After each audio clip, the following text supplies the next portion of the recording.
बिस्मिल्लाहिर्रहमानिर्रहीम। अस्सलामुअलैकुम। Welcome to my YouTube channel horror stories 502। कैसे हैं आप लोग? उम्मीद करती हूँ खैरियत से होंगे और अल्लाह ताला आप सबको हमेशा खुश और सेहतमंद रखे, आमीन। तो आज की कहानी शुरू करने से पहले आप सबसे रिक्वेस्ट है कि अगर कहानी आपको अच्छी लगे तो लाइक, कमेंट एंड शेयर ज़रूर किया करें। और अगर आपके साथ कोई खौफनाक वाक़या पेश आया है तो हमारे साथ शेयर करें। शुक्रिया। तो आज की कहानी कुछ इस तरह शुरू होती है। कुछ दिन पहले की बात है। मैं रात के 3 बजे के करीब हॉरर स्टोरी लिख रहा था। अचानक मैं वॉशरूम जाने के लिए अपने रूम से बाहर जाने लगा तो अचानक से मेरे मुंह पर पानी की छींटें सी पड़ी। मैंने बड़ी हैरत से इधर उधर देखा, लेकिन मुझे कोई नजर नहीं आया। मुझे लगा कि किसी ने मजाक से मेरे ऊपर पानी फेंका है, क्योंकि जहां मैं खड़ा था वहां एक साइड पर थोड़ा सा दूर ही हाथ धोने का बेसन लगा है, जो कि हमारे ओपन किचन के पास ही था। और शहर में अंधेरा था, क्योंकि अक्सर हम रात 2 बजे के बाद शहर की लाइट्स ऑफ कर देते हैं। इस वजह से बेसन के पास कौन खड़ा था पता नहीं चल रहा था। मैंने आवाज दी, कौन है? इतने में फिर से पानी की छींटें मुझ पर पड़ी। मैंने जल्दी से शहर की लाइट्स ऑन की और बेसन की तरफ देखा, पर वहां कोई नहीं था। लेकिन ऐसा लग रहा था जैसे कि कोई आसपास मौजूद जरूर है, क्योंकि मेरे रोंगटे खड़े हो रहे थे। ऐसा लग रहा था जैसे कि चूड़ियों की कनकनाहट की आवाज मेरे आसपास से आ रही है। अब एक तो मैं हॉरर स्टोरी लिख रहा था, ऊपर से ये तमाशा मेरे साथ हो रहा था, और वो भी इस तरह टाइम पर जब मेरे अलावा पूरे घर में कोई नहीं जाग रहा था। मैं वॉशरूम में गया तो ऐसा लगा जैसे वॉशरूम के दरवाजे पर कोई खड़ा है। मैंने जल्दी से किया और उसके बाद हाथ धोने लगा तो मेरी नज़र सामने लगे शीशे पर पड़ी। तो मैंने देखा कि मेरे चेहरे पर कुछ खून की छींटें पड़े हुए थे। ये देखकर मैंने बहुत हैरान हो गया, क्योंकि जिन्हें मैं पानी की छींटें समझ रहा था वो दरअसल खून की छींटें थी। मैंने अपना हाथ इन छींटों पर लगाया और इसके बाद अपने हाथ को देखा तो वो खून मेरे हाथ पर लग गया, और वो बिल्कुल ताज़ा खून था। ऐसा लग रहा था कि किसी ने मुर्गी ज़िबा की और इसका खून छलक कर मेरे चेहरे पर आ गिरा हो। मैंने जल्दी से अपना मुंह धोया और तौलिए से खुश्क कर लिया। मैं वॉशरूम से बाहर आया और अपने रूम की तरफ जाने लगा तो किसी ने हल्के से बाहरी गेट पर दस्तक दी। मैंने वापस मुड़कर गेट की तरफ देखा तो गेट के नीचे थोड़ा गैप था। इससे ये लग रहा था कि जैसे गेट पर कोई खड़ा हुआ है। मैं ये सोचने लगा कि इस टाइम कौन हो सकता है। अभी मैं ये सोच ही रहा था कि इतने में बाहर से बहुत से जानवरों की रोने की आवाज़ें आने लगी, जैसे बहुत सारी बिल्लियां और कुत्ते एक साथ रो रहे हों। लेकिन दरवाजे पर मुसलसल वक्के वक्के से दस्तक हो रही थी, और वो जो भी था इसकी परछाई गेट के नीचे से साफ नजर आ रही थी। मैंने वहीं खड़े रहकर पूछा, कौन है? लेकिन इसके जवाब में दस्तक दोबारा हुई। मैंने कहा, पहले बताओ कौन है? लेकिन दस्तक होती जा रही थी। मैंने हिम्मत की और गेट के बिल्कुल करीब जाकर पूछा, कौन हो बताओ तो सही। इतने में दस्तक रुक गई। मैंने थोड़ा सा नीचे झुककर गेट के नीचे से बाहर की तरफ देखा तो इस बार कोई गेट पर नहीं खड़ा था, जबकि कुछ सेकंड पहले कोई खड़ा हुआ था। गेट पर मैंने आहिस्ता से गेट की कुंडी खोली और बिल्कुल धीरे से गेट खोला। और फिर मैंने जल्दी बाहर की तरफ दाएं और बाएं तरफ देखा, लेकिन दूर दूर तक मुझे कोई नजर नहीं आया। मैंने वापस गेट को बंद किया और अपने रूम की तरफ जाने लगा, तो फिर से गेट पर दस्तक हुई। मैं दोबारा गेट के नीचे नजर मारी तो कोई गेट पर खड़ा था। अब मैं थोड़ा परेशान हो रहा था। मैं सोच रहा था कि ये क्या हो रहा है और ये कौन हो सकता है जो अचानक से गायब हो जाता है और फिर अचानक से गेट पर आकर खड़ा हो जाता है। तभी गेट को किसी ने हिलाना शुरू कर दिया, जैसे कोई जबरदस्ती गेट को खोलने की कोशिश कर रहा था।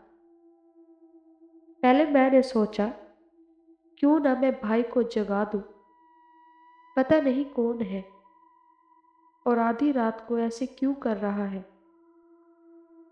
फिर मैंने सोचा, नहीं, ऐसे ही भाई की नींद खराब हो जाएगी, इसको तो मैं ही देख लेता हूँ। मैं गेट के पास गया और मैंने कहा, कौन है भाई? तू जो भी है, तुझे नहीं पता तू क्या कर रहा है, किन से पंगा ले रहा है। इतने में एक अजीब सी आवाज बाहर से आई। ऐसा लगा जैसे किसी ने गुस्से में तेजी से सांस ली हो। मैं गेट से थोड़ा पीछे हट गया और गेट को देखने लगा, पर गेट थम गया था और किसी के बाहर खड़े होने की परछाई भी गायब हो गई थी। मैंने एक चैन की सांस ली और वापस अपने रूम की तरफ बढ़ा। तभी फिर से पानी की छींटें मुझ पर पड़ी, तो मैं चौंक गया।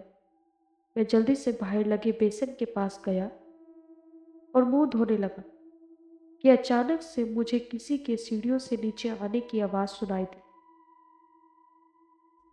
भाई नीचे आ रहा है, क्योंकि अक्सर रात को जब भाई की आंख खुलती है तो इसे बहुत भूख लगती है और वो नीचे वाले किचन में आकर खाने पीने की एशिया तलाश करता है। तो मैं जल्दी से शहर में गया। मैंने सोचा, भाई को बताता हूँ ये जो भी तमाशा मेरे साथ हो रहा है। लेकिन भाई तो आया ही नहीं, जबकि सीढ़ियों पर से कोई नीचे आ रहा था और मैंने साफ आवाज भी सुनी थी, सीढ़ियों उतरने की। इतने में चूड़ियों की खनखनाहट फिर से सुनाई दी। मुझे ज्यादातर यही लग रहा था कि ये सब मेरा वहम ही है, लेकिन चूड़ियों की खनखनाहट से मुझे ये सच भी लग रहा था। और ऊपर से ये खून के बार बार छींटे पड़ने से मैं बहुत परेशान हो रहा था कि आखिर ये क्या चक्कर है।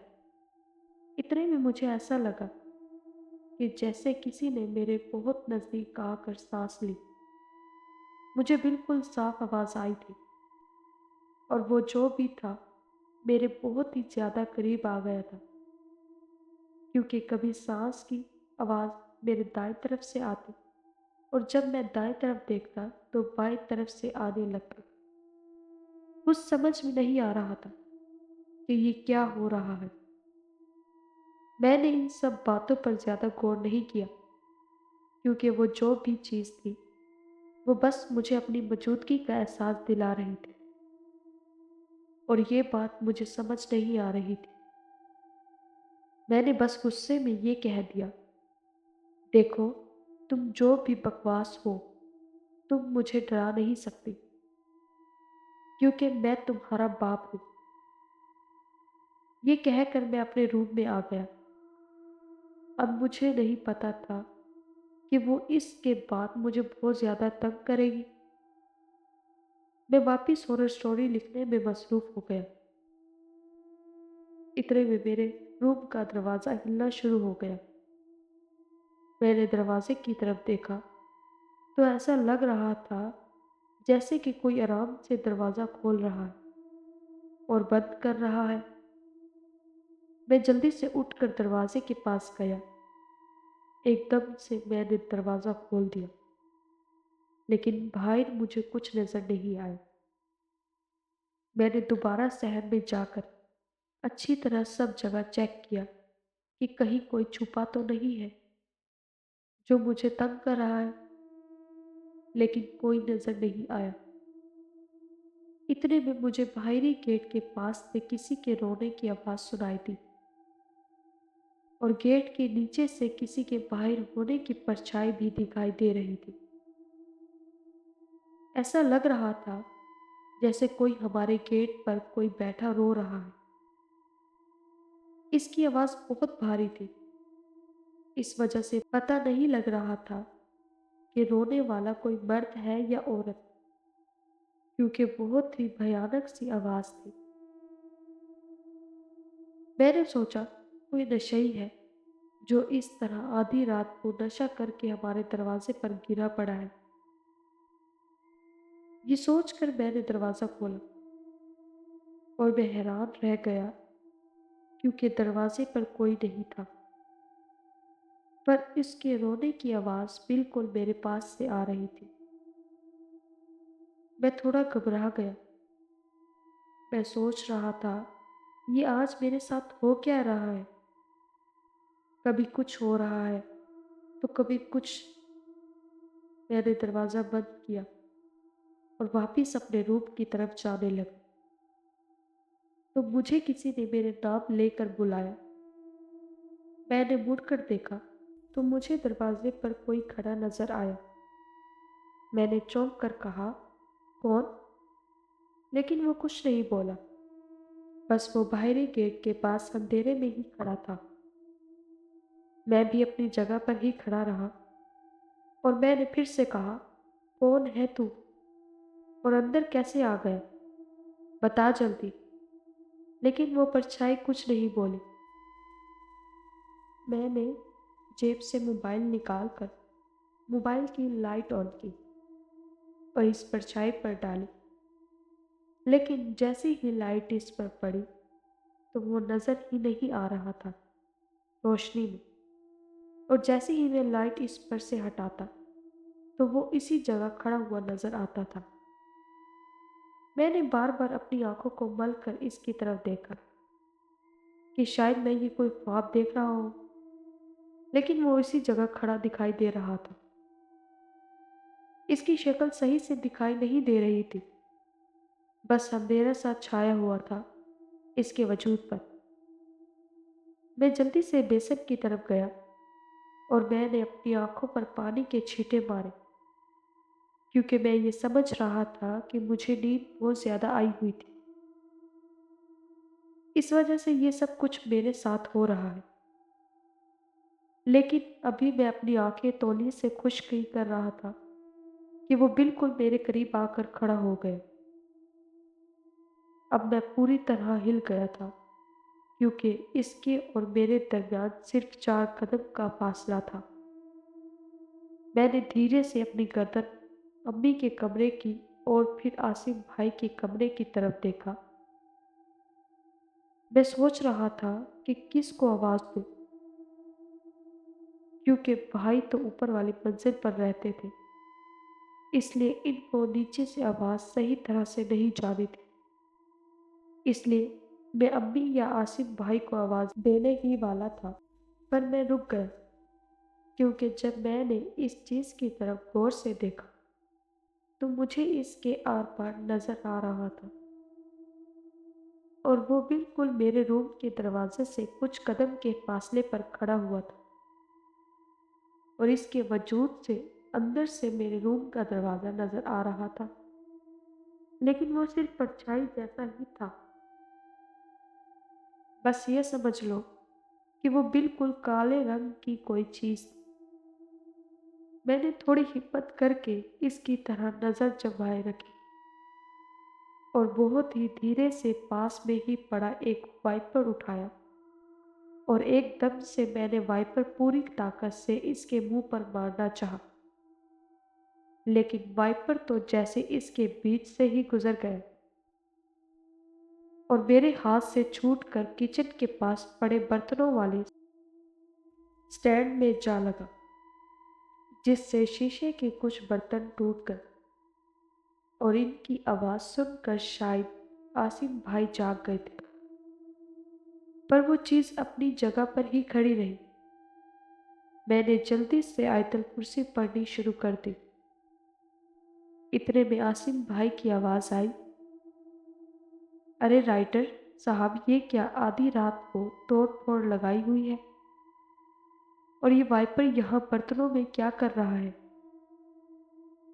मैंने आसिम की तरफ देखते हुए हाथ से इस परछाई की तरफ इशारा करते हुए कहा,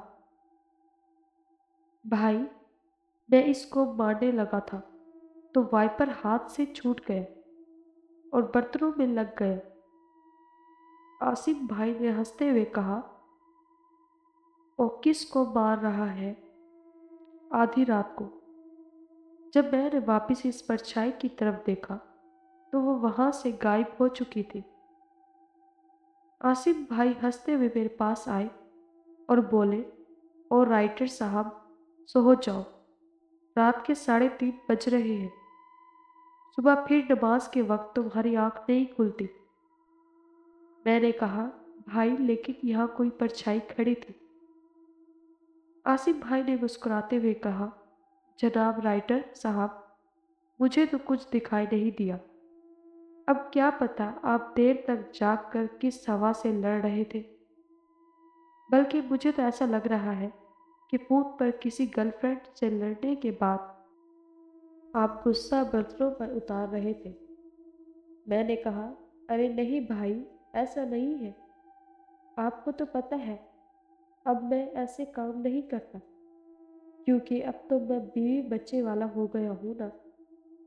आसिफ भाई ने हंसते हुए कहा, हाँ हाँ मुझे पता है, कितना सुधरे हो। अब भी मैं फ़ोन चेक करूँ तो 10 में से 9 फ़ोन नंबर लड़कियों के ही मिलेंगे मुझे। अब जाकर सो जाओ, वरना आपकी बेगम जाग गई तो आपका एक और हवाई चीज से सामना हो जाएगा। ये कहकर भाई हंसते हुए वापस अपने रूम में चले गए। भाई की बातें सुनकर मुझे बहुत शर्म आई। ये सोचने लगा, यार ये सब भाई को कैसे पता चल जाता है, जबकि भाई को वो परछाई तो नजर नहीं आई, बाकी चीजों पर बड़ी नजर होती है भाई की। मैं ये सोचता हुआ अपने रूम में चला गया और स्टोरी लिखनी शुरू कर दी। अभी कुछ देर गुजरी थी कि इतने में मेरे बाएं कंधे पर किसी ने हाथ से थपकी दी। मैंने चौंक कर इस तरफ देखा तो कोई मौजूद नहीं। बेगम और बेटा गहरी नींद में सो रहे थे और हम तीनों के अलावा रूम में कोई नहीं था। मैंने स्टोरी को ड्रॉप में सेव किया और मोबाइल साइड पर रख कर सोने की कोशिश करने लगा। और मैं सोच रहा था कि मेरे कंधे पर हाथ किसने मारा। ये सोचते हुए मैं सो गया और अचानक से मुझे अपनी छाती पर बहुत ज्यादा बोझ सा महसूस हुआ। मैंने हिलना चाहा पर हिल नहीं पा रहा था। इतने में मेरी आंख खुल गई और मैंने सामने देखा तो वही परछाई बेड पर मेरे पाँव के पास बैठी मुझे देख रही थी। मैंने जल्दी से उठना चाहा पर उठ नहीं पाया। मैंने अपनी बीवी को आवाज दी पर मेरी आवाज जैसे किसी को सुनाई ही नहीं दे रही थी, जबकि मैं बहुत जोर से अपनी बीवी को आवाज दे रहा था। इतने में वो परछाई बेड के ऊपर खड़ी हो गई और इतनी ऊंची थी कि इसका सर छत से लग रहा था। मैं पसीने में शराबरू हो गया था, लेकिन बस मैं पूरी तरह से लाचार होकर इसको देख रहा था। तभी मैंने आंखें बंद करके आयतल कुर्सी पढ़नी शुरू की और कुछ ही पल में एकदम से मेरी आवाज इतनी जोर से निकली कि मेरी बीवी उठ गई और इसने जल्दी से रूम की लाइट ऑन की और इसने मुझे हिलाते हुए कहा, क्या हुआ, हिला क्यों रहे थे, सब खैर तो है? मैंने बीवी की तरफ देखते हुए बिना बोले कि अपने हाथ को इस परछाई की तरफ करते हुए बीवी को इशारा किया। बीवी ने इस तरफ देखा और बोली, क्या है वहां? मैंने जब इस परछाई को देखना चाहा तो वहां कोई नहीं था। बीवी ने फिर से पूछा, क्या हुआ है और तुम मुझे क्या दिखाने की कोशिश कर रहे थे? اور آپ کو اتنا پسینہ کیوں آیا ہوا ہے؟ میں نے نام میں سر ہلاتے ہوئے کہا، کچھ نہیں، بس ایسے ہی کچھ عجیب سا محسوس ہوا۔ تم مجھے پانی پلا دو۔ بیوی نے پانی پلایا اور واپس لائٹ بند کرنے لگی تو میں نے کہا، لائٹ جلتی رہے، لائٹ کو بند نہ کرو۔ بیوی نے حیرت سے میری طرف دیکھتے ہوئے کہا، آپ کہیں ڈر تو نہیں گئے کسی چیز سے؟ میں نے کہا، نہیں، بس مجھے تھوڑا عجیب لگ رہا ہے۔ تم سو جاؤ، میں خود ہی لائٹ بند کر دوں گا۔ بیوی نے کہا، ٹھیک ہے۔ اس کے بعد وہ سو گئی اور میں یہی سوچتے ہوئے سو گیا، آخر یہ سب کیا ہے؟ اگلے دن میں آفس سے آ کر چھت پر گیا اور جب شام ہونے لگی تو میں اپنی سیڑھیوں سے نیچے اترنے لگا تو مجھے کسی نے پیچھے سے دھکا دیا اور میں نہ چاہتے ہوئے بھی تیزی سے سیڑھیاں اترتا ہوا سامنے دیوار سے جا ٹکرایا، جس سے میرے سر پر معمولی سی چوٹ لگی۔ ایسا لگ رہا تھا جیسے میرے پاؤں میرے بس میں نہیں تھے۔ میں نے فوراً واپس سیڑھیوں پر دیکھا تو مجھے وہی پرچھائی سی دکھائی دی۔ اتنے میں امی نے میری طرف دیکھتے ہوئے کہا، یا اللہ، خیر، یہ چوٹ کیسے لگی؟ میرے ماتھے سے خون نکل رہا تھا۔ میں نے کچھ نہیں کہا امی سے، امی، ایسے ہی پاؤں سلپ ہو گیا تھا۔ امی نے کہا، چلو جلدی سے ڈاکٹر کے پاس جاؤ، زخم ورنہ زخم زیادہ بڑھ جائے۔ میں نے کہا، امی، کچھ نہیں ہوا ہے، آپ ایسے ہی پریشان ہو جاتی ہیں، میں لگا لیتا ہوں اس پر کچھ، آپ جائیے آرام کریے۔ امی نے، نہیں، پہلے تم اس پر کچھ لگا لو، پھر مجھے سکون ملے گا۔ میں نے اچھا کرتے ہوئے کہا، آپ جائیے۔ اس کے بعد میں نے شیشے میں دیکھا تو ماتھے سے خون نکل کر میرے گال پر آ رہا تھا۔ میں نے کپڑے سے خون صاف کیا اور اس زخم پر پائیوڈین لگا کر اوپر سے پٹی کر لی۔ ابھی میں پٹی کر کے ہٹایا ہی تھا کہ اچانک سے میرے پاس آ کر رکا، کوئی ہنسا۔ میں نے فوراً دیکھا تو مجھے کوئی نظر نہیں آیا۔ میں نے اس بات پر کوئی غور نہیں کیا اور پھر باہر چلا گیا اور اپنے دوستوں کے ساتھ مصروف ہو گیا۔ اور رات کو جب میں گھر واپس آ رہا تھا تو کوئی 11 بجنے کا وقت تھا اور گلی میں کوئی نہیں تھا۔ میں اس وقت اکیلا گلی میں چلتا ہوا اپنے گھر کی طرف جا رہا تھا کہ مجھے ایسا لگ رہا تھا جیسے کوئی میرے ساتھ ساتھ چل رہا ہے۔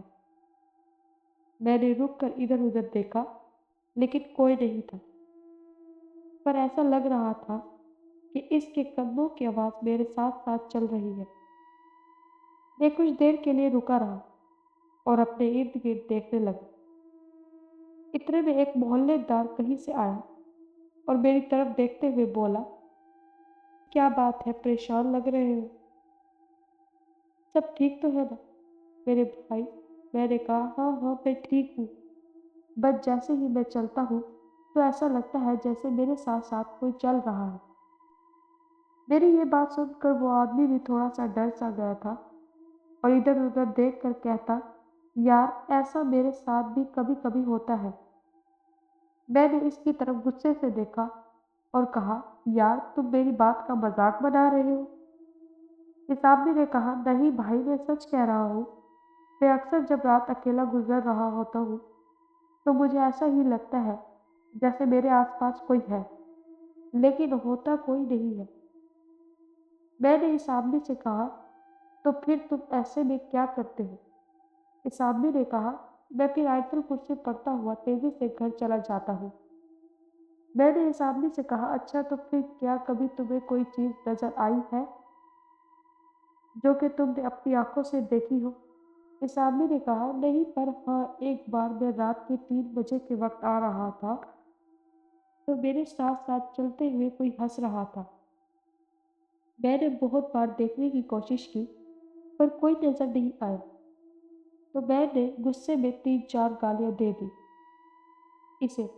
پھر کیا تھا، مجھے کالی کالی سی پرچھائی دکھائی دینے لگی وہ کبھی ہوا میں اڑتی ہوئی میرے پاس آتی، کبھی مجھے ٹانگ سے پکڑ کر گرا دیتی۔ میں نے بہت مشکل سے آیت الکرسی پڑھ کر خود پر پھونکا، تو اس کے بعد وہ چلے گئی، پھر دوبارہ کبھی نظر نہیں آئی۔ میں نے آدمی کی بات سنی تو میں نے دل میں سوچا کہ یار، یہ غلطی تو میں نے بھی کی ہے، کہیں وہ اس وجہ سے تم غصے میں نہیں آ گئی۔ میں اسی سوچ میں ڈوب گیا۔ تبھی اس آدمی نے کہا، کیا ہوا، کیا سوچ رہے ہو؟ میں نے کہا، نہیں کچھ نہیں۔ اس کے بعد وہ آدمی چلا گیا۔ میں بھی گھر کی طرف بڑھنے لگا۔ جب میں گھر سے کچھ ہی میٹر دور تھا تو میں نے دیکھا کہ کوئی کالی سی چیز ہماری چھت سے نیچے گلی میں اتری اور میری طرف تیزی سے آتی ہوئی غائب ہو گئی، اور میں پاگلوں کی طرح اپنے آس پاس دیکھنے لگا۔ پھر میں گھر کے دروازے پر جانے ہی والا تھا کہ اچانک سے میں گرتے گرتے بچا۔ مجھے ایسا لگا جیسے میرے پاؤں کو کسی نے کھینچا ہے۔ میں نے جلدی سے دروازہ کھولا اور اپنے کمرے میں چلا گیا۔ پھر تھوڑی دیر میں کھانا کھانے کے بعد سٹوری لکھنے لگا۔ اس بار کسی نے مجھے پھر سے دھکا سا مارا۔ میں نے فوراً موبائل سائڈ پر رکھا اور سونے لگا۔ تبھی مجھے ایک نمبر کے لیے واش روم جانا پڑا۔ اب میں سوچ رہا تھا کہ اگر میں باہر گیا تو پھر سے کوئی نہ کوئی ڈرامہ ہو جائے، لیکن مجھے ایک نمبر کے بنا نیند نہیں آ رہی تھی اور میں باہر صحن میں چلا گیا۔ میں بھی واش روم کے قریب ہی تھا، کہیں سے ایک بال آ کر مجھے لگی۔ میں تھوڑا گھبرا گیا۔ میں سوچ رہا تھا کہ رات کے 2 بجنے والے تھے اور اس ٹائم بال سے کون کھیل رہا ہے؟ گھر کے سب بچے تو سو رہے ہیں۔ ابھی میں یہ سوچ ہی رہا تھا کہ باہر صحن میں ایک پانی سے بھری بالٹی پڑی تھی، وہ اچانک سے خود ہی گر گئی اور پانی فرش پر گر گیا۔ میں جلدی سے واش روم میں گیا اور جلدی سے کیا، اتنے میں واش روم کا بلب خود ہی بند ہو گیا۔ میں نے جلدی سے اندھیرے میں ہی ہاتھ دھوئے اور بھاگ کر اپنے روم میں چلا گیا اور سو گیا۔ لیکن اچانک پھر سے میری آنکھ کھلی تو مجھے بہت سردی لگ رہی تھی۔ ایسا لگ رہا تھا جیسے کہ میں کسی برف کے بلاک کے پاس لیٹا ہوا ہوں، کیونکہ میرا بائیں سائڈ والا حصہ بالکل ہی ٹھنڈا ہو چکا تھا اور سردی بھی زیادہ بائیں سائڈ پر لگ رہی تھی۔ ایسا لگ رہا تھا جیسے بیڈ کی بائیں سائڈ گیلی ہے۔ میں نے جیسے ہی بائیں طرف دیکھا تو میرے تو ہوش ہی اڑ گئے، کیونکہ وہ پرچھائی میرے بائیں طرف بالکل میرے ساتھ لیٹی ہوئی مجھے دیکھ رہی تھی۔ پھر کیا تھا، نہ تو میری آواز نکل رہی تھی اور نہ ہی میرا جسم کوئی حرکت کر پا رہا تھا۔ میں نے جلدی سے اپنی آنکھیں بند کی اور آیت الکرسی پڑھنی شروع کر دی اور ساتھ ساتھ اپنے اوپر پھونک مارتا رہا۔ ایسے میں صبح فجر کی اذان کے وقت تک کرتا رہا، اور جیسے ہی فجر کی اذان ہوئی میں نے آہستہ آہستہ سے آنکھیں کھولی تو دیکھا کہ وہ پرچھائی غائب ہو چکی تھی۔ پھر میں نے فجر اٹھ کر نماز پڑھی اور اللہ سے دعا کی کہ میرا پیچھا اس پرچھائی سے چھڑا دو، اور پھر ایسا لگتا ہے کہ جیسے میری دعا قبول ہو گئی، کیونکہ آج بہت دن ہو گئے ہیں اور اب مجھے کوئی چیز نہیں تنگ کرتی، اور میں روز 7 بار آیت الکرسی پڑھ کر اپنے اوپر پھونکتا ہوں اور ساتھ میں چاروں پھول پڑھ کر سوتا ہوں۔ اس سے مجھے بے فکری نیند آتی ہے اور رات میں میری آنکھ بھی نہیں کھلتی۔ اگر واش روم آئے تو میں اٹھ بھی جاتا ہوں، لیکن دوبارہ میرے ساتھ ابھی تک کچھ نہیں ہوا، کیونکہ اللہ رب العزت کے کلام میں پوری کائنات سے زیادہ طاقت ہے۔ بس اس بات پر یقین رکھو تو تم ہر چیز پر حاوی رہو گے انشاءاللہ۔ اللہ تعالیٰ آپ کو اور آپ کے تمام گھر والوں کو ہمیشہ سلامت رکھے، آمین ثم آمین یا رب العالمین الرحمن الرحیم۔ مزید اچھی اچھی کہانی سننے کے لیے ہمارے اس چینل کو سبسکرائب کریں۔ تب تک کے لیے شکریہ، خدا حافظ۔